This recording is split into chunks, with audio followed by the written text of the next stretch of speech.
Right then guys, how's it going, and welcome back to another Euro 2020 fantasy football video. Hope you guys are all enjoying the Euros so far. Very happy that England won their first game, and we are almost at the end of match day 1 where everyone's played their first game. Portugal is currently drawn with Hungary right now while I'm making this. We still have France and Germany left to go later on today, but match day 2 starts up tomorrow at 2 o'clock, which means we've got an evening and a morning to make our changes to our teams before we get into match day 2. So be sure to let me know how you are doing down below so far, and if you haven't already, be sure to join my league as well. That code will be on the screen, and if you've not made a team yet, I will put the website down in the description below. It's never too late to jump in. Maybe you'll have a fantastic match day 2. So well done to Matt the Mighty and Never Walk with Clowns, who are both joint on 77th points in my league in the top spot. And as I say, if you're on this top page, then well done to you. Believe it or not, I'm actually doing okay for a change. I'm currently sitting in 12th, so I will scroll down that a little bit further. So yeah, well done is everyone in. Well, let's take a look at Matt's team quickly. Immobile, captain, Lukaku, Hideki. I should say this now, by the way. Extremely happy to see Christian Eriksen on the mend. That was very, very frightening when he fell down in their game. So best wishes to him. But yeah, well done to you, mate. And we'll take a look at the other 77 points. Lukaku, Alba, Insigne. I've got him. Munier. I mean, what a pick he was. If you were lucky enough to put him as captain, then big up to you. So yeah, let's take a look at my team. I'll show you how I did. So that is my 66 points there. You can see Jota's lit up because he is playing right now. You know, I thought I'd done all right. A few decent players, a few decent picks, but generally no huge hitters. You know, I got 0 points for Azpilicueta. Denmark defender 2 points. Yilmaz 2 points. Kane 2 points.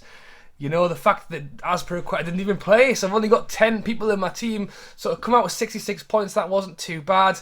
I did well with my captaincy pick. That I managed to get Lukaku in there, who got 10 points. Wijnaldum picking up a 7 when they beat Ukraine 3-2. Alba got an assist in their 3-1 win. Insigne got himself a goal in his game as well. So yeah, not too bad at all. Again, pretty lucky with the Finland goalkeeper. Not only was the game extremely strange to watch, but he also ended up saving a penalty. You know, so changes. I'm basically looking at using my Limitless chip. So if you've not seen what this is, and I did bring the rules up, you probably spotted it a second ago. So there is 2 chips. Wildcard is the usual one where you change your whole team and then you keep that team. Limitless, you change your team for that 1 week with no restrictions on who you put in your team. The reason I'm tempted not to use it is because I've kind of done all right, and it feels a bit strange to completely change what has worked in the first round to completely change it in the second.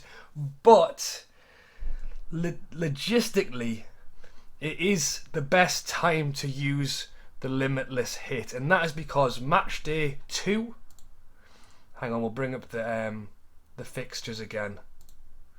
So yeah, in match day 2, what you want to try and do is target those games. So you know, Ukraine versus Macedonia, Belgium versus Denmark, England versus Scotland.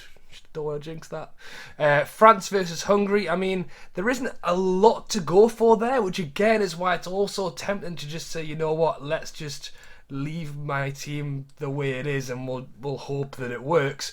But match day 3. At this point, there may well be teams who have already qualified, don't need to play a full strength team, use it as a chance to rest players. So if you're looking to use it here, you may well get shot in the foot by putting a player in who might not play. Moving into round 16, you get unlimited transfers going into this round anyway, so you don't really need to use it there. And then you're getting into the quarterfinals, semi-finals, and yes, it may well work out if you suddenly realise you've gone big on a team who's been knocked out and now you need to make more changes. But you would think that by the time you're in the quarterfinals, semi-finals, it's not really going to be high-scoring games. It's going to be very good competitive teams against each other. As I say, no offence to anyone I've mentioned in match day 2, but there are some skill gaps in some of these fixtures that you really want to try and make advantage of. By the time you get into the semis, you may well struggle to try and really go for it. So, as I say, as much as I've kind of had a good week, and I don't necessarily want to change it, I do feel like if I do want to go for it and if I do want to be aggressive, it's either match day 2 or match day 3. And then, as I say, I don't want to match day 3, you know, fingers crossed, maybe England might have won against Scotland and qualified. Does that mean they might not play Kane? Does that mean they might change the midfield around? Does that mean they might bring in a different right back, left back? You know, it's very possible. And then you're using a limitless chip on a team that you haven't to try and guess. So, without rambling anymore, I am looking at using my limitless chip. Have I picked all the players exactly? Not yet. But I'll have a go at it. And I'll be back very soon. So that is what my team is looking like right now. I have, in fact, clicked the limitless chip already. You can see there it has been done. Unlimited transfers, unlimited budget. Again, it only lasts the 1 week. Limitless active. Again, had a decent first week. It's very tempting to just sit on the fence and just hope have a decent second one.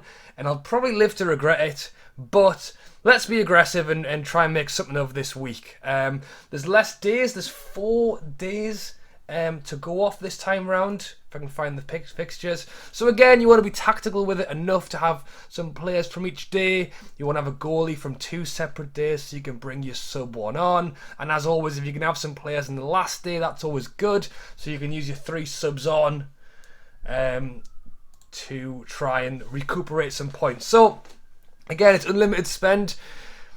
Kane I've kept in against Scotland. Hopefully he's going to score. You know, they lost 2-0 against Czech Republic, so I'm hoping we can win as well. Although I'll tell you what, it would not surprise me either if Scotland just pulled one over on England. So hopefully that doesn't happen. Lukaku, you know, he scored twice. Have gone for Hazard. You know, if he is back, I think they're going to have to get him playing, you know, sooner rather than later. They've won the first game. They want to get him on the pitch, get the ball rolling.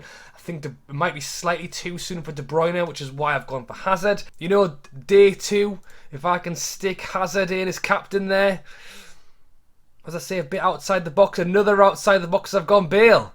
You know, obviously they didn't have the start that they wanted, but for starters, he's down as a midfielder on here, which I think, you know, why not just...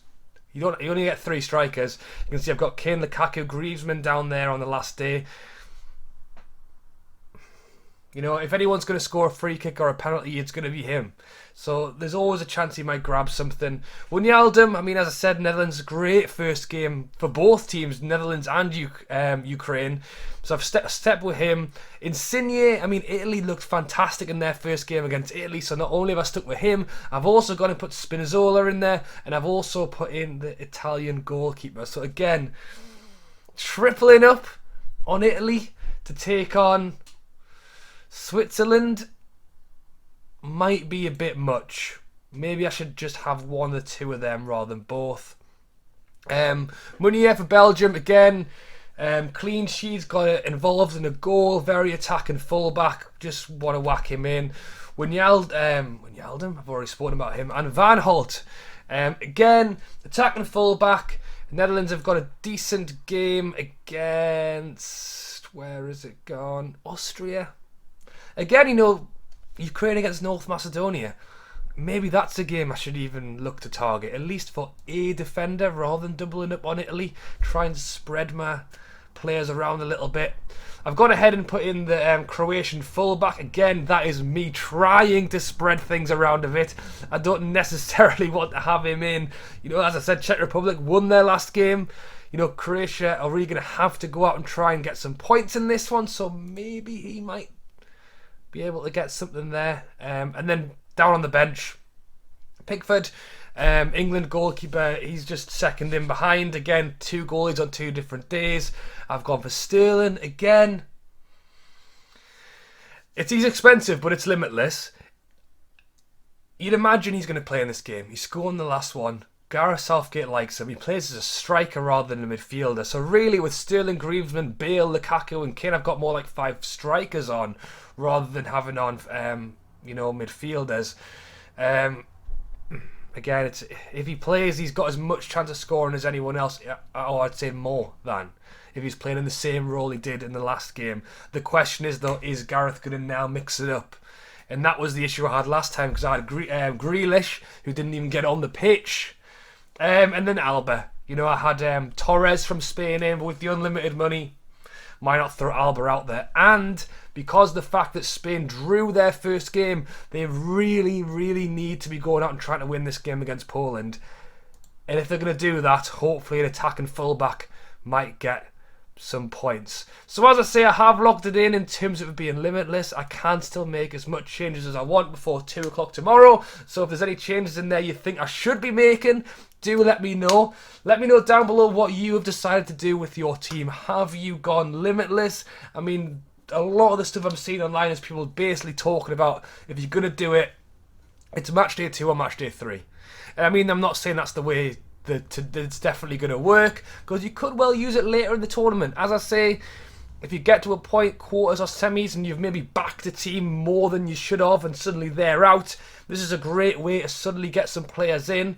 But that's kind of what I'm saving my wild card for, and hopefully I won't be out of luck in both the quarters and semis and possibly the final as well. Hopefully at that point I'll still have a few players, and if I don't, wild card. So where does limitless really fit? I would probably say now, which is why I've decided to just go for it. But yeah, thank you for watching. As always, drop a like on the video if you enjoyed. Let me know if you're enjoying the Euros in general. I've been having a lot of fun watching the football, and I'm going to continue watching this Portugal game while I edit this video. But yeah, thank you all for watching. As always, drop a like, join the league if you haven't already. I will be back before match day 3. Hopefully this limitless team has gone down well, and we can see what we want to do for the next round. Alright guys, thanks for watching as always, and I'll catch you later.